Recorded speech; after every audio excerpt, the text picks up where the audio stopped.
ಇವತ್ತು ಮಾಡ್ತಾ ಇರುವಂಥ ಮೆಣಸಿನಕಾಯಿ ಬಜ್ಜಿಗೆ ಬೇಕಾಗಿರುವಂಥ ಪದಾರ್ಥಗಳನ್ನ ನೋಡ್ಕೋಣ. ಹಾಯ್ ಹಲೋ ಎಲ್ಲರಿಗೂ ನಮಸ್ಕಾರ. ನಾನು ನಿಮ್ಮ ವಿಜಯ್ ಮಾತಾಡ್ತಾ ಇದ್ದೀನಿ. ಮತ್ತೊಮ್ಮೆ ನಿಮ್ಮೆಲ್ರಿಗೂ welcome back to the cooking channel.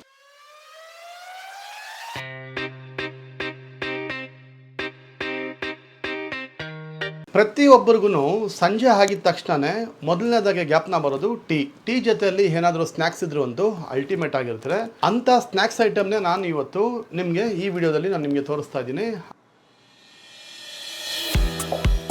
ಮೆಣಸಿನ್ಕಾಯಿ ಬಜ್ಜಿನ ಭಾಳ ಟೇಸ್ಟಿಯಾಗಿ ಮತ್ತು ಹೋಟೆಲ್ ಶೈಲಿನಲ್ಲಿ ಹೇಗೆ ಮಾಡ್ಕೊಬೇಕು ಅನ್ನೋದನ್ನು ನಾನು ಇವತ್ತು ಈ ವಿಡಿಯೋದಲ್ಲಿ ನಾನು ನಿಮಗೆ ತೋರಿಸ್ತಾ ಇದ್ದೀನಿ. ಮೊದಲನೇದಾಗಿ ಅದಕ್ಕೆ ಬೇಕಾಗಿರುವಂಥ ಇಂಗ್ರೀಡಿಯೆಂಟ್ಸ್ಗಳನ್ನ ನೋಡಿಕೊಂಡು ಆಮೇಲೆ ಅದಕ್ಕೆ ಮಾಡುವಂಥ ವಿಧಾನಗಳನ್ನ ನೋಡ್ಕೋಣ ಬನ್ನಿ. 7 ಬಜ್ಜಿಗೆ ಬೇಕಾಗಿರುವಂಥ ಮೆಣಸಿನ್ಕಾಯಿ, 200 ಗ್ರಾಮ್ ಅಷ್ಟು ಕಡಲೆ ಹಿಟ್ಟು, 1-2 ಪಿಂಚಷ್ಟು ಬೇಕಿಂಗ್ ಸೋಡಾ, ಅರ್ಧ ಟೀ ಸ್ಪೂನ್ನಷ್ಟು ಇಂಗು, 1 ಟೀ ಸ್ಪೂನ್ನಷ್ಟು ಜೀರಿಗೆ, 100 ಗ್ರಾಮು ಅಕ್ಕಿ ಹಿಟ್ಟು, 1 ಟೀ ಸ್ಪೂನು ಚಿಲ್ಲಿ ಪೌಡ್ರು, ಅರ್ಧ ಟೀ ಸ್ಪೂನ್ನಷ್ಟು ಉಪ್ಪು, ಮತ್ತೊಂದು 1 ಟೀ ಸ್ಪೂನ್ನಷ್ಟು ಚಿಲ್ಲಿ ಪೌಡ್ರು, ಮತ್ತೆ ಅರ್ಧ ಟೀ ಸ್ಪೂನು ಉಪ್ಪು, 50 ಗ್ರಾಮ್ಗಿಂತ ಸ್ವಲ್ಪ ಜಾಸ್ತಿ ಮೈದಾ, ಒಂದು ದೊಡ್ಡ ಸೈಜಿನ ಈರುಳ್ಳಿನ ಚಾಪ್ ಮಾಡಿ ಇಟ್ಕೊಂಡಿರುವಂಥದ್ದು, 2 ಟೀ ಸ್ಪೂನ್ ಅಷ್ಟು ಕೊತ್ತಂಬರಿ, 1 ಮೀಡಿಯಂ ಸೈಜಿನ ನಿಂಬೆಹಣ್ಣಿನ ರಸ. ಇಷ್ಟನ್ನೆಲ್ಲ ತಗೊಂಡು ಬಜ್ಜಿನ ಹೇಗೆ ಮಾಡೋದು ಅನ್ನೋದನ್ನ ನೋಡ್ಕೋಣ. ಈರುಳ್ಳಿನ ಸಣ್ಣದಾಗ ಕುಯ್ದಿಟ್ಕೊಂಡಿದ್ವಲ್ಲ, ಈಗ ಅದನ್ನ ತಗೊಂಡಿದ್ದೀನಿ. 1 ಟೀ ಸ್ಪೂನ್ ಅಷ್ಟು ಖಾರ ಪೌಡರ್ನ ಸೇರಿಸ್ಕೊಂತ ಇರೋದು, ಉಪ್ಪು ಒಂದು ಅರ್ಧ ಟೀ ಸ್ಪೂನು, ಕೊತ್ತಂಬರಿನ ಚಾಪ್ ಮಾಡಿ ಇಟ್ಕೊಂಡಿರೋಂಥದ್ದನ್ನ ಈಗ ಅದಕ್ಕೆ ಹಾಕೊಂಡಾದ್ಮೇಲೆ ನಿಂಬೆಹಣ್ಣಿನ ರಸನ ಕೂಡ ಈಗ ಅದಕ್ಕೆ ಸೇರಿಸ್ಕೊಂತ ಇರೋದು. ಸೇರಿಸ್ಕೊಂಡಾದ್ಮೇಲೆ ಇದನ್ನ ಕ್ಲೀನ್ ಆಗಿ ಒಂದ್ಸರಿ ಮಿಕ್ಸ್ ಮಾಡ್ಕೊಂಬೋಣ. ಈಗ ಈ ರೀತಿ ಕಲ್ಸಾದ್ಮೇಲೆ ಇದನ್ನ ಒಂದ್ ಸೈಡಲ್ಲಿ ಇಟ್ಕೋಣ. ಈ ಸ್ಟಫಿಂಗ್ ಅಂತೂ ಬಹಳ ಅಂದ್ರೆ ಬಹಳ ಚೆನ್ನಾಗಿರ್ತದೆ. ಇದನ್ನು ಕೂಡ ಮಾಡ್ಕೊಳ್ಳಿ, ಕಾಂಬಿನೇಷನ್ ಅಂತೂ ಅದ್ಭುತವಾಗಿರ್ತದೆ. ಈಗ ಬಜ್ಜಿಗೆ ಬೇಕಾಗಿರೋಂಥ ಒಂದು ಬ್ಯಾಟರ್ ರೆಡಿ ಮಾಡ್ಕೊಂಬೋಣ. ಕಡಲೆ ಹಿಟ್ಟನ್ನ ಮೊದಲನೇದಾಗಿ ಹಾಕೊಂತ ಇರೋಂಥದ್ದು, ಅಕ್ಕಿ ಹಿಟ್ಟು ಹಾಕೋಣದ್ರಿಂದ ಭಾಳ ಅಂದರೆ ಭಾಳ ಟೆಕ್ಸ್ಚರು ಚೆನ್ನಾಗಿ ಬರ್ತಿದೆ ಗರಿ ಗರಿಯಾಗೆ. ಈಗ ಮೈದಾನ ಕೂಡ ಸೇರಿಸ್ಕೊತಾ ಇರೋದು. ಮೈದಾ ಹಾಕೋದ್ರಿಂದ ನಮಗೆ ಕಲರು ಮತ್ತು ಶೈನಿಂಗು ತುಂಬ ಚೆನ್ನಾಗಿ ಬರ್ತಿದೆ.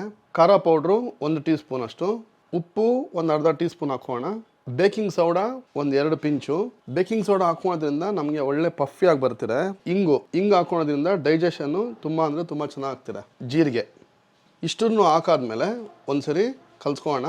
ಎಲ್ಲನೂ ಮಿಕ್ಸ್ ಮಾಡ್ಕೊಂಡಾದ್ಮೇಲೆ ಈಗ ನೀರನ್ನ ಸೇರಿಸ್ಕೊಂಡಂಥದ್ದು. ಈಗ ಇದಕ್ಕೆ ಸುಮಾರು ಒಂದು 100 ml ಅಷ್ಟು ನೀರನ್ನ ಮಿಕ್ಸ್ ಮಾಡ್ಕೊತಾ ಇರೋದು, ಮತ್ತೊಂದು 100 ml ಅಷ್ಟು. ಈಗ ಇದನ್ನು ಒಂದ್ಸರಿ ಸೇರಿಸ್ಕೊಳ್ಳೋಣ. ಈ ಹಿಟ್ಟಿನ ಕನ್ಸಿಸ್ಟೆನ್ಸಿ ಜಸ್ಟ್ ಫ್ಲೋ ಇರಬೇಕಷ್ಟೇ, ತುಂಬ ನೀರು ಆಗಲೇಬಾರ್ದು. ನೋಡಿ 200 ml ಅಷ್ಟು ನೀರು ಹಾಕ್ಕೊಂಡಿದ್ದೆ ನಾನು. ಈಗ ಇನ್ನೊಂದು 50 ml ಅಷ್ಟು ಹಾಕೊಂತೀನಿ.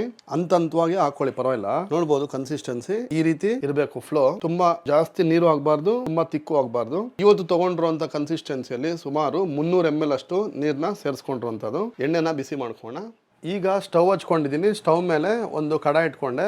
ಕಡಾಯಿನಲ್ಲಿ ಎಣ್ಣೆ ಹಾಕೊಂಡಿದ್ದೀನಿ. ಎಣ್ಣೆ ಒಂಚೂರು ಈಗ ಬಿಸಿ ಆಗಲಿ. ಈಗ ಎಣ್ಣೆ ಬಿಸಿ ಆಗಿದೆ ಅಂತ ಒಂದ್ಸಲ ನೋಡ್ಕೋಣ. ನೋಡಿ, ಎಣ್ಣೆ ಬಿಸಿ ಆಗಿದ್ರೆ ಒಂಚೂರು ಹಿಂಗೆ ಹಿಟ್ಟು ಹಾಕಿದ ತಕ್ಷಣ ಮೇಲೆ ತೇಲ್ಕೊಂಡು ಈ ರೀತಿ ಆಗ್ತಿದೆ. ಇಷ್ಟು ಬಿಸಿ ಆಗಿರಬೇಕು. ಎಣ್ಣೆ ಪೂರ್ತಿಯಾಗಿ ಬಿಸಿಯಾಗಿ ಆಗಿದೆ. ಈಗ ಒಂದೊಂದೇ ಮೆಣಸಿನ್ಕಾಯಿನ ಎಣ್ಣೆಯಲ್ಲಿ ಬಿಟ್ಕೋಣ. ಒಂದೊಂದೇ ಬಜ್ಜಿನ ಈ ರೀತಿ ಬಿಟ್ಕೋಣ.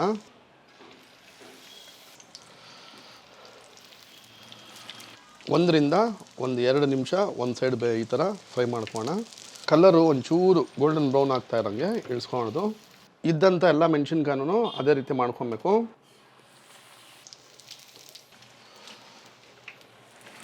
ನೋಡಿದ್ರಲ್ಲ, ಇಷ್ಟೇ ಸುಲಭವಾಗಿ ರುಚಿ ಆಗಿರುವಂತ ಮೆಣಸಿನ್ಕಾಯಿ ಆಗಲಿ, ಇಲ್ಲ ಆಲೂಗಡ್ಡೆ ಬೋಂಡ ಆಗಲಿ, ಇಲ್ದಿದ್ರೆ ಬಾಳೆಕಾಯಿ ಆಗಲಿ, ಎಲ್ಲದಕ್ಕೂ ಸೇಮ್ ಬ್ಯಾಟರ್.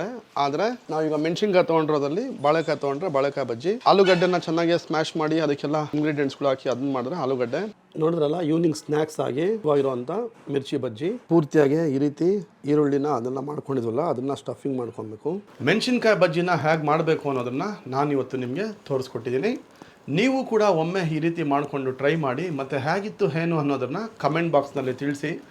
ಎಂದಿನಂತೆ ನಾನು ನಿಮಗೆ ಮತ್ತೊಂದು ಹೊಸ ವಿಡಿಯೋದಲ್ಲಿ ಸಿಗೋವರೆಗೂ ನೀವ್ಯಾರಾದರೂ ನನ್ನ ಚಾನಲ್ಗೆ ಹೊಸಬ್ರಾಗಿದ್ದರೆ ದಯವಿಟ್ಟು ಸಬ್ಸ್ಕ್ರೈಬ್ ಮಾಡ್ಕೊಳ್ಳಿ, ಮತ್ತು ಪಕ್ಕದಲ್ಲಿರುವಂಥ ಬೆಲ್ಲೈಕನ್ನ ಪ್ರೆಸ್ ಮಾಡಿ.